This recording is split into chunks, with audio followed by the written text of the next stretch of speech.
Greetings from aboard the SS Captain Pirate Hat. I don't know. Hey, so this is a little short video on soils. I'm going to post a slide on the slides on Google Classroom. So if you want to go back and go a little slower, or if you can't pause this or something, you can have access to the slides. So the essential or the learning objective here is to describe the characteristics and formation of soil.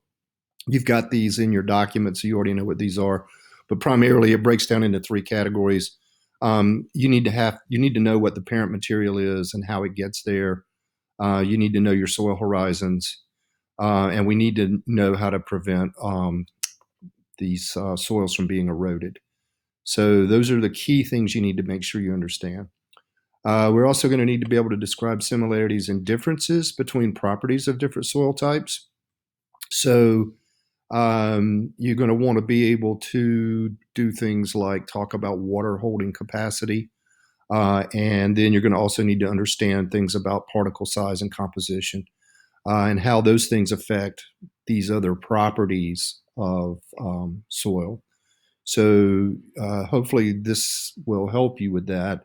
And then there's going to be an FRQ for you to practice. And hopefully we'll get more people involved in that FRQ than the first one. In addition to, the previous mentioned ones, we also have to be able to talk about the different ways we test soil, and you have to have a basic understanding of a soil triangle.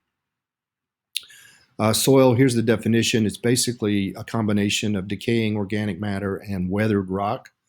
Remember, weathering is breaking down minerals and rocks into smaller pieces. Erosion is when we move those pieces. So make sure you have that distinction down. Let's see, what about, the organic matter, the humus increases water retention in soils, and that's a good thing. Here's your profiles. Just a couple of tips here. You already know that this is just the vertical slice of the soil. Just a couple of things that might help is down here, let's say you've got an organic horizon. And I'm not sure if you can see this, but the R is the rock bed, or it's the bottom layer, the bedrock layer. And so I think of the R as rock for bedrock. That makes it easy. And of course, O is easy because it's where your organic matter is going to be. And then the rest of them are just by letters, A, B, C, the surface, the subsoil, and the substratum. In here is where you're going to see some of the soils we're going to talk about have a high content of clay. And so that would be in the B. We're going to also talk about some soils that only have an A, just the surface. Okay, so what are some of the things that affect the soil formation? Your climate, temperature and rainfall, of course. And you should be at least familiar with what the different formations of soil are in arid, hot climates versus wet, hot climates, or wet, cool climates. The topography, the shape of the land. Obviously, if you're on a steep slope, it's going to be more prone to erosion, and you're going to have rocky. If you're in the mountains, it's going to be rocky terrain, and it's difficult for soil to form.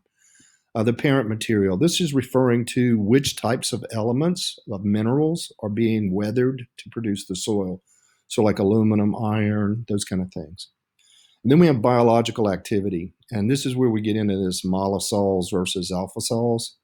Mollisols are they're typically grasslands. Both of these, mollisols and alpha sols, occur in semi-humid to semi-arid type climates. The alpha sols are in hardwood forest, and the mollisols are in grasslands.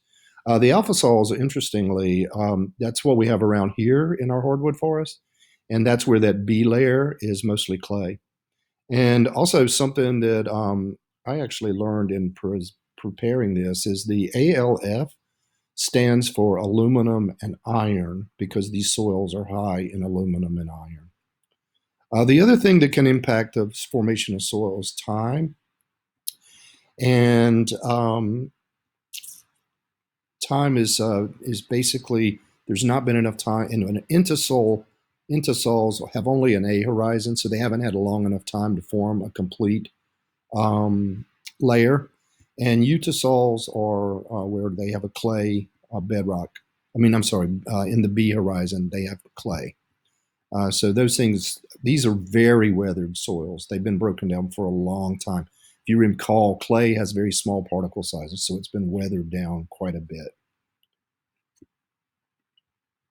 And here's your soil triangle. You've done some work with this already, so hopefully you're familiar with it. This is one where I guess I would say if you don't feel comfortable in how to read this, then you need to let me know, and I'll see if I can find a video that will be specific to how to read the triangle, or you could ask in one of our afternoon sessions. Okay, so you're going to have to be able to identify different types of tests for looking at soil. And they typically get broken down into two categories, the chemical test and the physical test. Here's a list of some of the chemical tests. I will caution you, though, on these. If you use pH, if you were to say, I'm going to do a chemical test, I'm going to test pH, and that's all you put on an FRQ, you will not get credit. You have to tell what the pH is and what you're measuring specifically. Same thing for salinity. If you say, I'm going to measure salinity, you need to tell that you're measuring the salt content of the soil. And it's the same thing for the organic content. And you can pause the video and read what these are, and ion exchange. However, if you put down, I'm going to test the major elements, or I'm going to measure NP or N phosphor, just put down the element symbol for these. So N, P, K, and S. You could do that. You could say measuring N, P, K, and S, and you would get credit. Or you could put measuring trace elements, and you would get credit. You don't have to go into any more detail for that. But up here, where you're naming a test, where you're naming what you're in a like a jargon way, you have to be able to show that you know what that means. The physical test, you're looking at soil structure, moisture content, soil texture, particle density, and porosity. And again, I would recommend, if you're not like really good with these, just pause the video and go write these down or something so you can study them. Four more tests of physical properties would be permeability and soil compaction, soil profile analysis, and the color. Pretty cool about the color. We did not get to this because of the closure, but the project we were going to do in May, we were going to go out and collect some soil samples, and I was going to be able to show you some soil where the water table is really high. When you have that, the water turns the soil turns this yucky grayish black. It's not black like rich humus. It's kind of like a sick gray. It's just nasty. And that indicates that the water table's high. Usually also indicates that the soil's of poor quality. Let's see, speed of infiltration into the soil, that's permeability. I want to quick go back here. Porosity is the amount of water the soil can hold due to its pore space. So it may have high porosity, but not have a lot of water in it because there's just not been a lot of water. But permeability has to do with how fast the water can get into the soil. So there's a kind of a connection, but not really. All right, applications. You're going to do these tests, right? So you have to show them that you know how to test the soil chemical properties and physical properties. Well, what's the big do? I mean, who cares, right? Actually, there's a lot of applications where you would need to know the results of those tests, and there's some things you can do with that knowledge. And it's a pretty long list of things that can be done with the results of the test. So I'm not going to go through these with you, but what I would recommend is make sure you know 2 or 3 of the applications out of this list, and then I wouldn't focus on the rest of the list. Just pick out your 2 or 3, make sure you've got them, and then move on, because there are a lot. So here's a whole nother screen full. Okay, what did I? These 2 are really important that help with improving fertility and the nutrient content. Both of these are about improving the nutrient content. So the next thing I want to talk about is, if you get a soil sample like this and it has poor soil quality, how are you going to improve the nutrient base of that soil? So when you have a challenge to the nutrients, you've got a couple of options, right? You can go inorganic, commercial fertilizers, or you can go organic and do the soil enrichment through organic. You need to know the pros and cons of each of these, and preferably before we meet again, because if you struggle with this, you need to have a question ready. So I'd say I'm going to post this on Thursday. When we meet Friday afternoon, I would hope you've had a chance to go through it. And if so, then hopefully you will have a question. If you don't understand it, hopefully you'll have a question by tomorrow. Here's some of your options. You can go organic and just use animal manure, or green manure, or compost. You could get the manufactured fertilizer, or you can engage in some crop rotation. I think the folks around here engage in a little bit of all three.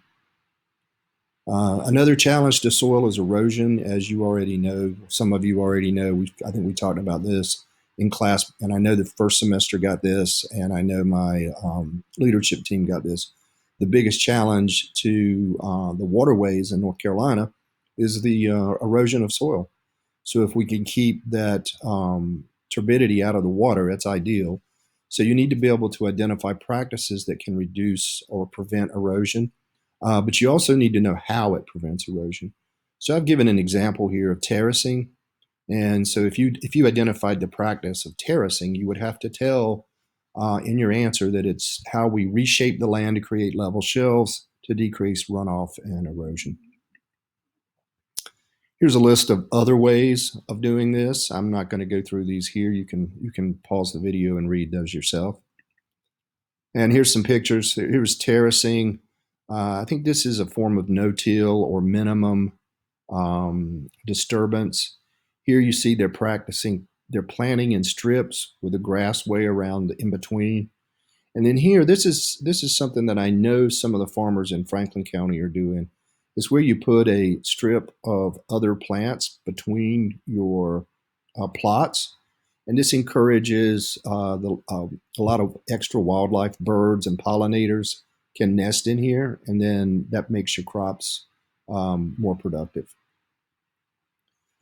So we've talked about the soil being broken down, weathered mineral content, and organic matter. That organic matter is humus, and humus has a great deal of value for soil. Again, I'm not going to read the list, but I think again here it would be a good idea to know two or three of these really stone cold. So pick out two or three that you think you can remember, and then practice them, so you've got that in your little arsenal. You're going to hear me say that a lot when we get these long lists in these slides. Pick out two or three. You probably are never going to be asked for more than three, and rarely asked for three. But I would recommend no in three, just in case you forget one on the test. Do you know your biomes? You need to review them. Review your biomes and make sure you know which ones are rich in humus. Okay. You also need to be able to describe how the humus originated in the biome. So it's not enough to just say grasslands they're rich in humus. You have to be able to say grasslands are rich in humus, the grasses die back, they form an organic layer on the soil. Or if you're going to talk about deciduous forest, you have to talk about decaying plant matter and dead animal bodies and all that adding to the soil. And that's all I've got for you. Hope this was helpful. We'll meet this afternoon at 2. Today's Thursday. We'll meet today at 2. We'll meet Friday at 2 as well. So good luck with this, and we'll see you this afternoon, I guess.